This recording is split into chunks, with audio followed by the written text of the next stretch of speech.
We're talking about the parable of the sower, that old story of casting seeds. That story that's reflected here in this stole, the image that hung in stained glass above the chancel of the church I grew up in. I have planted seeds with you, and you have planted seeds in me as well. Some seeds will find fertile ground. There I am. Good soil to grow long and strong in. Some seeds will wither and die, and that's okay.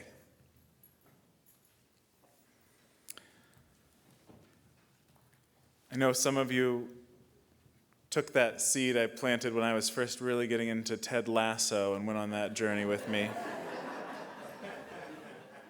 And if you didn't, I'm going to give it's a very small spoiler, but if that really matters to you, cover your ears. So it's that last season finale, these moments of ending, and he's looking at the book that Trent's written, The Lasso Way, and his one note back to Trent: change the name. It's not about me. It never was. It's not about me, and it's not about a place that we get to, this work of ministry, this living of our lives together. Oh, I reached the end of the journey I've been on, and I finally find the smiling leprechaun, and I ask the wee patiently, can you tell me, where do I find the pot of gold? Have you seen the pot of gold? He says, have you seen the rainbow?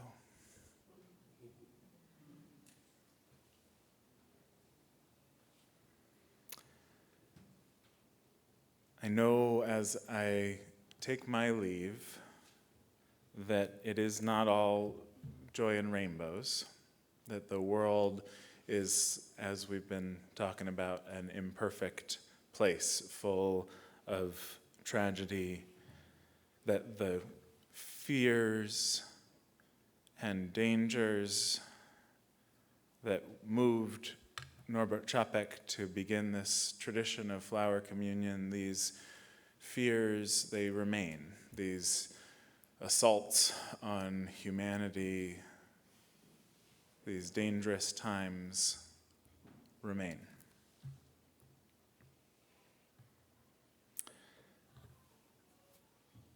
And so too do we.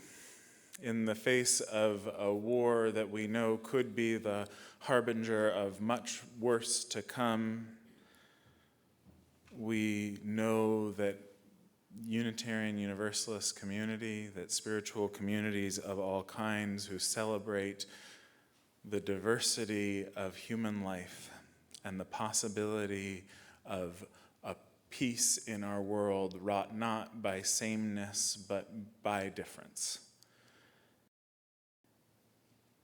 That communities of hope, of resilience and resistance are necessary.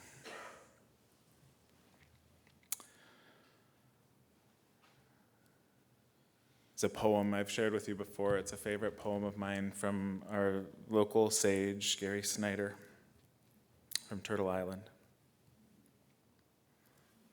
The rising hills, the slopes of statistics lie before us, the steep climb of everything going up, up as we all go down.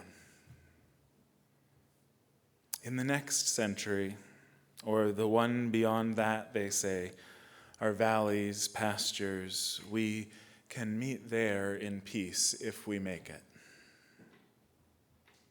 To climb these coming crests, one word to you and your children: stay together. Learn the flowers. Go light.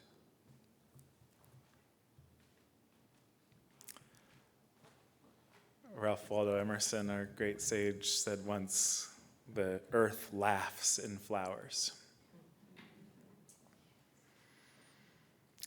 The earth started laughing in flowers, I understand, about 250 million years ago. It became the dominant form of how plants would spread themselves about 125 million years ago. So these things take time.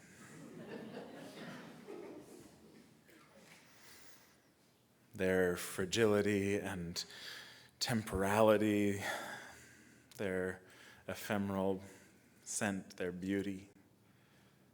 They predated us. They created the context in which we could be here, in which we could arise as a species. And they still offer so much to teach us. Rilke said of them, "Somewhere the flower of farewell blooms and scatters ceaselessly its pollen, which we breathe, even in the winds that reach us first, we breathe farewell."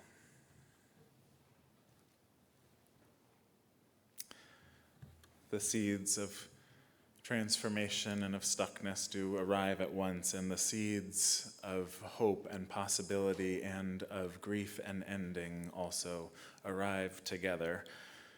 The flower of farewell scatters its pollen ceaselessly, like sending one child off to school for the first time, or the day they move out of your home. Like the moment the last box is packed, or the contract is signed, or the phone call ends, or the last season's finale airs, or when we hold that heart in our hands vigil at the end of a loved one's life. We know life requires all things to come to an end. We know this flower of farewell was promised from the very start. Yes, even so, yes to all the colors. Life, have your way with us, and in the face of it all, may we grieve and rejoice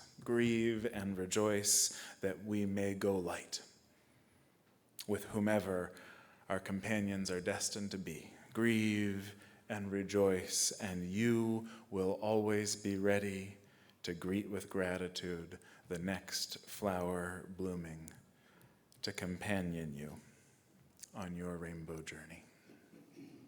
May it be so, and amen.